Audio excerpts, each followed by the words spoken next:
केथवाड़ा गांव में एक महासभा आज हुई है और मुख्तार भाई को यहां पूरे इलाके के लोगों ने, सरपंचों ने समर्थन दिया है और जो लोग पहले से ही मेहनत कर रहे हैं वो भी हमारे साथ में मौजूद हैं। और कुछ अफवाहें उड़ाई जा रही हैं कि मील खेड़ला के आलिमों द्वारा मुख्तार भाई पर दबाव दिया जा रहा है कि आप बैठ जाएं। तो हमारे साथ में आलिम हजरात भी मौजूद हैं और जो मुख्तार भाई के साथ में काम कर रहे कार्यकर्ता और मजबूत नीम कहे जाने वाले भाई कुर्सीद हमारे साथ हैं और भी लोग हमारे साथ मौजूद हैं। तो हम पहले उलमा हजरात से पूछेंगे, मौलाना साहब, जो ये अफवाह उड़ाई जा रही है कि मील खेड़ला मदरसे वाले जो आलिम हैं वो मुख्तार पर दबाव दे रहे हैं कि आप बैठ जाइए, क्या ये सच्चाई है? देखो जी, ये सारी अफवाहें हैं। तमाम उलमा ने जिस दिन से तय किया उसी दिन से हमारे तमाम उलमा हमारे समर्थन में हैं और बाकायदे एक सर्वे कराई है उलमा की जमात ने, जो हमसे जो एक तो जमीयत आई थी, जमीयत अलवर से, जमीयत उलमा हिंद की जमात आई थी अलवर राजस्थान से सर्वे के लिए, एक जमीयत उलमा हिंद आई थी गुड़गांव से, हरियाणा गुड़गांव से, एक जमात उलमा हिंद आई थी फरीदाबाद से। ये तीनों जमीयत उलमा हिंद मिल करके उन्होंने सर्वा किया। 14 तारीख को हमें हरी झंडी दे दी तमाम उलमा को। अब आप मेहनत कीजिए और अल्हम्दुलिल्लाह आप मेहनत में कामयाब होंगे। ये सारी अफवाहें हैं, कभी कल हो रही है पंचायत, कब हो रही है, रोजाना फोन आते हैं कि भाई 20 तारीख में होगी, 18 में होगी, 19 में होगी, 22 में होगी। कुछ भी पंचायत नहीं है कोई भी उलमा की। सब उलमा ने इत्तिफाक करके हमें हरी झंडी दे दी है। नहीं, लोगों का ये मानना है कि जो जाकिर हुसैन है वो ऑल इंडिया मदरसा के चेयरमैन है, तो उनका दबाव आ रहा है, ऐसा सुनने में आ रहा है लोगों के जरिए। वो दबाव आए ना आए, उनका दबाव वहीं तक है, यहाँ कोई दबाव नहीं है, किसी भी उलमा की तरफ से कोई ऐसी बात नहीं आई। जी मौलवी साहब, क्या नाम है जी? मोहम्मद शाकिर। तो जी आप कहिए इसके बारे में कुछ सच्चाई दीजिए। सच्चाई ये है कि उलमा मेहनत कर रहे हैं इस मैदान में, लेकिन ये अफवाह हैं सारी, ये सारी झूठी अफवाह हैं। किस तरीके से उनके जरिए दबाव दिया जा रहा है, बल्कि दबाव बिल्कुल नहीं दिया जा रहा और न ही किसी के दबाव को माना जा रहा है, बल्कि मेहनत दिल से कर रहे हैं उलमा इस मैदान में और इंशाल्लाह मुख्तार भाई कामयाब होंगे इंशाल्लाह। जी क्या नाम है? मोहम्मद सद्दाम है। जी मौलवी सद्दाम जी, क्या आप क्या कहेंगे? क्या आपके ऊपर कोई दबाव आया है? कोई कभी किसी ने बात की है दबाव की? कोई नहीं, कोई दबाव नहीं आया। बहरहाल फोन आते हैं तरह तरह के, वो भी आम आदमी के। वो क्या पूछ रहे हैं आप? वो पूछते हैं कि भाई आप दो खड़े हैं, आप दोनों को हराने के लिए खड़े हैं। हमने कितनी मरतबा यूँ कहा, तमाम जनता जागरूक हो चुकी है। हमने जिस दिन से हमने सूरत संभाली, जिस दिन हमारा वोट का अधिकार बना, उस दिन से हम इसी को वोट देता है। जब इनकी भ्रष्टाचारी को देखा हमने, इनको जुल्म को देखा हमने और इनकी नाइंसाफ़ी को देखा हमने और अपने उलमा के साथ जो इनकी बेहुरमती की, इनने अपने उलमा की कदर ना की, अपने बड़ों की कदर ना की, छोटों पर कभी प्यार ना किया, थानों में जो भ्रष्टाचारी की, उस दिन से हमारे उलमा जागे। और आपकी एक छोटी सी एक हदीस के माध्यम से मैं एक सुना देता हूँ। जब तक कौम के उलमा और कौम के रहबर एक प्लेटफॉर्म पर नहीं आएंगे, जब तक कौम में तब्दीली नहीं आ सकती।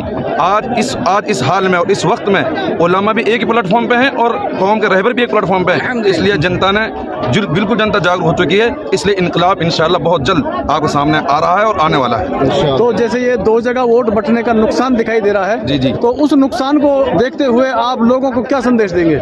ये सारी बातें अफवाह हैं। हम यही कहते हैं भाई, अब क्या हमारे जो उलमाओं ने इस मुख्तार भाई को चुना है बहुत सोच समझ कर, और हमारे कौम के रहबरों ने, जिम्मेदारों ने, जो सरपंच हैं, पंच हैं, जैसे हमारे कुछ भाई नेताजी हैं, सब ने मिलकर मशवरा करके हमने इसको चुना है। अब कि इनकी बात को मान लो, अल्लाह ने चाहती है ज़रूर इसमें नफ़ा होगा। अगर ये भी 30 साल तक हम इसको वोट देता आए, हमने इनके तमाम उनको देखा भाई क्या इंसाफ़ी है, क्या इनका तरीका है, कैसे बर्ताव है। हम फिर कह रहे हैं उलमा से अपील करके, हम अपने उलमा की बात पे खड़े हुए हैं, हमने अपने रहबरों की बात पे खड़े हुए हैं। अल्लाह के लिए अब इनको वोट डालो, अब इनको कामयाब करो। अगर इनकी भी यही हरकतें हुई 5 साल के बाद, इंशाल्लाह फिर अगला और कोई चुन लेना। जी मौलवी साहब, क्या नाम है जी? मेरा नाम मोहम्मद यूसुफ। जी मोहम्मद यूसुफ जी, आप क्या कहेंगे? लोगों को कुछ संदेश दीजिए अपनी तरफ से। तो हमारा संदेश यही है कि ऐसी कोई गलत बात नहीं है और जो ये उड़ाई जा रही है अफवाह कि उलमा को जो है दबाव डाला जा रहा है या उलमा जो है जायदा के साथ हो चुके हैं, ऐसा कुछ नहीं है। और ये तो खुद बीजेपी के साथ जाने के लिए तैयार है। इसके भाई जो देवर रूबी हैं, उन्होंने भी बीजेपी के साथ होने की ठान ली है। ये सब जो है, जो हम तो ये संदेश देना चाहते हैं, जो हत्ती की बटन को दबाएगा वो बीजेपी को जिताएगा और हम इसके बिल्कुल खिलाफ हैं। हम बीजेपी और कांग्रेस हम दोनों के खिलाफ हैं और हमारा तमाम उलमा किराम, तमाम मदारिस के तमाम बड़े उलमा की हमारे साथ दुआ भी है और उनका समर्थन हमारे साथ है। जी कुर्सी साहब, मौलानाओं की बात आपने सुनी और जनता की बात भी आपके पास आ रही है, अफवाहें उड़ाई जा रही हैं, तो आप क्या कहेंगे? देखो, ये सरासर गलत अफवाह उड़ाई जा रही है और मैं तो समझता हूँ कि ज़्यादा बौखला गई है बिल्कुल। वो बिल्कुल बौखला गई है, उल्टी सुल्टी भाषा वो बोलने लगी है। रही ये पंचायत की जो बात कर रहे थे, मेरे से लोगों ने कहा था कि कल पंचायत जुड़ेगी। मैंने कहा किसकी पंचायत जुड़ेगी? पंचायत तो उन लोगों ने कर ली जो खेतों में काम कर रहे हैं, जो किसान लोग हैं, जो जिनका जज्बा आप लोगों ने देखा है। सड़कों पे लोग खड़े हैं, 10-10 किलोमीटर पहले लोग सड़कों पे खड़े हैं। आप देखिए, ये एक जवाब है, जवाब दे रहे हैं जायदा खान को। जायदा खान का जो आतंक मचाया था यहाँ, उसका जवाब ये लोग दे रहे हैं। ये एक आदमी की बात नहीं है। मैं सोचता हूँ हम बहुत थोड़े लोग थे उस टाइम, हमारे मौलाना ने फैसला कर दिया, हम बहुत थोड़े लोग थे। हमने भी इनसे कहा भाई रुकिए थोड़ा तरीके से बनाने दो। आज देखिए जनता बेबस हो गई, रुकी नहीं जनता। और हमारे जो लीडर हैं, जो ठोंडा हैं, जो सरपंच बन रहे थे, उनको छोड़ दिया लोगों ने। उनको जवाब देना भारी पड़ रहा है। अगर उन्होंने छोटी मोटी भूल करी थी तो वो बेबस हो गए जनता के सामने। रही बात ये कि जायदा तो खुद बीजेपी की सपोर्ट कर रही है। हमारे पास प्रमाण है, हमारे पास सबूत हैं। वो खुद जो हम लोगों से बी टीम कहा करती थी, हम बी टीम है, वो खुद बीजेपी का काम कर रही है। उनकी ज़मीन खुसक चुकी है बिल्कुल, उनका जनाधार ख़त्म हो गया है, उनके पास कोई लोग रहे नहीं है।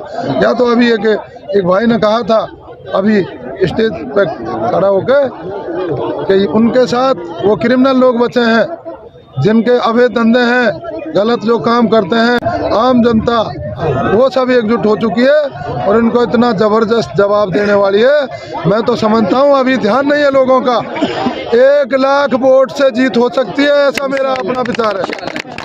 मैं समझ रहा हूँ कोई हिंदू मुस्लिम नहीं चल रहा, सिर्फ और सिर्फ ये चल रहा है कि मुख्तार भाई एक अच्छे आदमी है, वो 36 बिरादरी के उम्मीदवार है, 36 बिरादरी ने उसको चुना है और बाहरी को भी हमने नहीं जिताना है। जायदा को तो मैं समझता हूँ बाहरी नहीं, वो तो उनका तो सिस्टम ही दूसरा है। वो तो अंग्रेजों वाली सियासत कर रही है। उसकी औलाद, उसका पति, उसकी सास, उन्होंने तो अपने मुट्ठी में ले लिया है कामा को, इसलिए जनता उठ चुकी है और अब जनता इनको जवाब दे रही है। मैं कहता था 2 महीने पहले भी कहा था, मैंने गहलोत साहब से कहा था, आपके मीडिया के माध्यम से भी कहा था और आमने सामने भी कहा था, गहलोत साहब आप टिकट मत दीजिए इसको, टिकट किसी अच्छे इंसान को दीजिए। हम 10 लोग टिकट मांग रहे थे, क्या गहलोत साहब को 10 में से भी कोई अच्छा आदमी नहीं लगा? ये जवाब देने के लिए कामा की जनता ने जवाब दिया है और हम लोग इकट्ठे होकर मुख्तार भाई का समर्थन कर रहे हैं। और मैं नहीं, पूरी कामा का जिन बच्चा कर रहा है, कामा के 2 लाख आदमी समर्थन कर रहे हैं, ऐसा मैं आपको विश्वास दिला रहा हूँ। बहुत बहुत शुक्रिया। कांग्रेस कमेटी ने जी मौलाना साहब, क्या नाम है आपका? मोहम्मद हसीन। जी मोहम्मद हसीन जी, मौलवी साहब मैं आपसे पूछना चाहूँगा, कुछ थोड़ा आप भी कहिए अपनी तरफ से। हम ये कहना चाह रहे हैं जी, हम देखता रहते इनको ही कि हमारी लीडर है, लेकिन जो इसके हमने ज़िंदगी में इसकी नज़र डाली है, हमारी कामा विधानसभा में जो भी इसको नज़र आता है कि पैसे वाला है, ये आगे बढ़ रहा है, उसको फ़ौरन ख़त्म कर देती है। उसका कारोबार कोई तहस नहस कर देती है। मतलब टांग खिंचाई, जो उसका कारोबार है उसको ही ख़त्म। इसलिए तो इसने जुल्म किया है इस ज़ालिमा ने। अल्लाह रहम करे। और अल्लाह के यहाँ जो तकब्बुर और जालिम जो होता है, ज़ालिमा जो होती है, बहुत बुरी पकड़ आती है। उस पकड़ का ही ये नतीजा है कि अल्लाह ने हर नाकस बच्चे के जहन में ये बात डाल दी, भाई मुख्तार जिंदाबाद, भाई मुख्तार जिंदाबाद। ये इनकलाब का एक नारा लगा है जो इस पूरी विधानसभा को इंशाअल्लाह सुम्मा इंशाअल्लाह 25 तारीख से पहले ही इसका टेक होगा नाम अंदेशा है और जिंदगी ही खत्म हो सकती है। इसलिए मेरे प्यारे भाइयों और तमाम जनता से ये अपील है, खुदा के वास्ते अगर उलमा बाकी रहेंगे तो हमारी कौम बाकी रह सकती है। अगर उलमा की हया जिंदा रही, पर अगर आपने उलमा की इज्जत को बरकरार रखा तो मेरे प्यारे भाइयों आपका दीन भी सलामत रहेगा, आपका जीना भी सलामत रहेगा। वरना उलमा की मौत हदीस में आता है पूरे आलम की मौत होती है। एक आलिम को मरने पे ही अल्लाह के नबी ने ये कहा है पूरे आलम की मौत है। इसलिए मेरे प्यारे भाइयों सबसे हाथ जोड़ कर अपील है कि एक इनकलाब का वक्त अल्लाह ने आपको दिया है। पूरी जनता के मोहब्बत, आज जो ये भीड़ यहाँ इकट्ठी हुई है तकरीबन 40,000 के प्लस, और इसको आप दोनों कर लो 80,000, फिर उसके माँ बाप देखो कहाँ जा रही है, टारगेट 1.5 लाख में नहीं रुक रहा। तो एक तरफा जीत हो रही है इंशाल्लाह। जी क्या नाम है? मैं अब भी सरपंच लाडला का। जी सरपंच साहब, आप क्या कहना चाहते हैं जनता से, और जो अफवाह उड़ाने वाले लोग हैं उनसे क्या कहना चाहते हैं, और जो वोटर हैं और जो लोग कुछ अभी नाराज हैं और दूर हैं उनसे क्या कहना चाहेंगे? थोड़ा इनके कहने के लिए तो इतनी बात है, पूरी रात निकल जाए, पूरा दिन निकल जाए, इनकी बात नहीं बीतेंगी बुराई की, इतनी बात है कहने के लिए तो। लेकिन मैं तो मीडिया के माध्यम से, हम दिल्ली गए थे, हमने दिल्ली आंदोलन करा था इनके खिलाफ, वहाँ हम दिल्ली में रहे थे। मैंने तो तब भी कहा था राहुल जी आप बड़े प्रस्ताव को इसको टिकट दे दिया तो गलती हो जाएगी आपसे, हम अपना लीडर खुद चुनेंगे, हमारे नेता को टिकट दीजिए जिसको हम बिरादरी टिकट मांग रही है। और हम सरपंच साथ में गए थे 20 सरपंच, लेकिन कांग्रेस पार्टी ने हमारी सुनी नहीं। इंशाअल्लाह उसका जवाब जनता दे रही है और मुख्तार जी को भारी वोटों से हम जिता के भेजेंगे। अब आगे तो कहवे कहा, आप खूब समझ लीजिए, जब जीत के आएगा जब आपको पूरी बात बताएंगे। बहुत बहुत शुक्रिया सरपंच साहब। तो आप लोगों ने उलमा हजरात और जिला पार्षद खुर्शीद अहमद और लाडला का सरपंच सभी की बातें सुनी। अब यहाँ जो मैदान है वो खाली हो चुका है, सारे लोग प्रोग्राम ख़त्म होने के बाद जा चुके हैं। तो जो सारी बातें आपने सुनी, जो एक उलमा के द्वारा दबाव देने की अफवाह उड़ रही थी, उसकी सच्चाई भी आप जान चुके हैं। तो ये आज कैथवाड़ा गांव ने साबित कर दिया है कि कैथवाड़ा की जनता और पूरे कामा विधानसभा की जनता मुख्तार अहमद के साथ है। इंशाल्लाह अगली अपडेट हम आपको इसी तरह देते रहेंगे, तो बने रहें सिर्फ और सिर्फ हमारे चैनल पर। मिलते हैं किसी अगली अपडेट में।